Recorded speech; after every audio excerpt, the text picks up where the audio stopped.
Well, joining me now is the journalist and author Tim Marshall. Very interesting reaction from the international community. You've heard from Russia, China, the US, you've heard from Britain, Angela Merkel in Germany, all calling for the democratic order to be restored, to be re-established. Clearly there's a concern about the ramifications in the region if this coup was successful. There was a time late last night where a lot of people were holding their breath and watching. I mean, the very people that you've just mentioned. And there was a sense at one point that people were waiting to see which way it was going to go.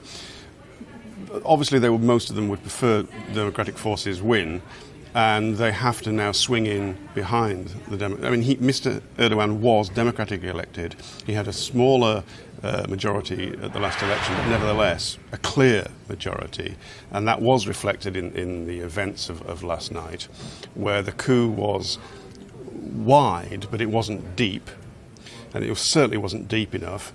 And this is why they're swinging in behind the democratic forces, because Erdogan called the people on the street, and they went. And that's the thing. I mean, he didn't seem to have all these coup plotters didn't seem to have the support from the people on the ground. The military is supposed to be traditionally the bastions of secularism, but in this case, they didn't have the support. They didn't have the legitimacy.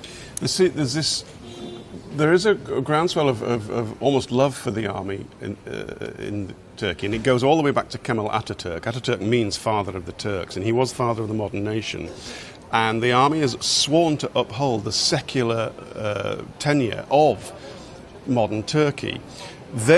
Some of them felt that Erdogan was moving far too much towards an Islamist state, and that's one of many reasons why they moved. But as I said, it was wide, but it wasn't deep.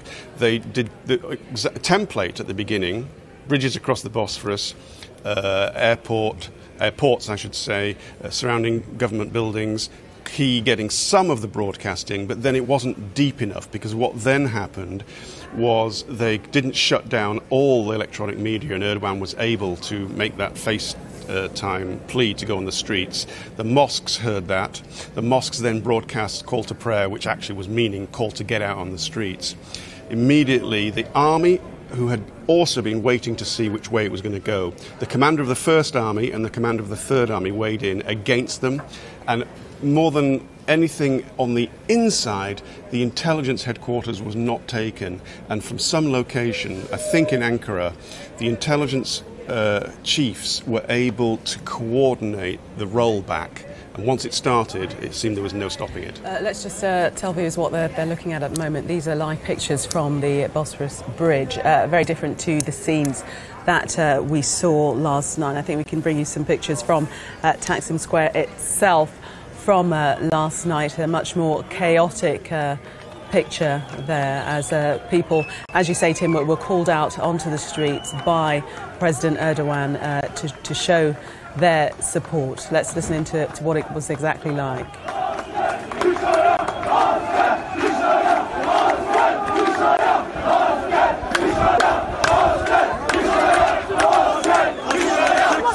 The police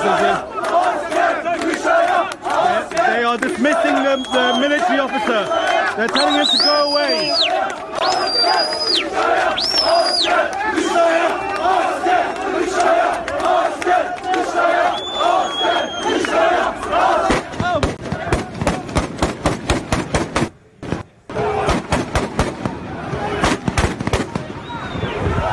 They're firing in the air.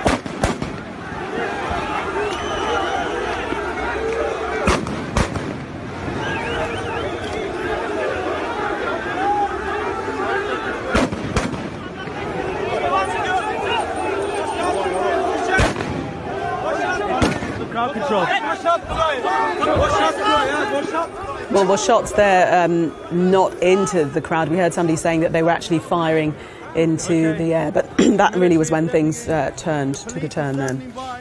It's key that they didn't fire at them, because had they fired at them, there could have been a bloodbath across Turkey. There are massive divisions inside Turkish society. If you were ruthless enough to start mowing down protesters, at that point they would have kept going because it's all or nothing. But they fired into the air, and still the people said, we're not having it, we're staying here. And once there's critical mass, once you've got more people on the streets than you have soldiers on the streets, and the soldiers, half of them, they don't really know what they're doing. Some general, who's a junior general, has said to them, do this, and so they do it. Most of the rank and file will just have been following orders from their immediate chain of command.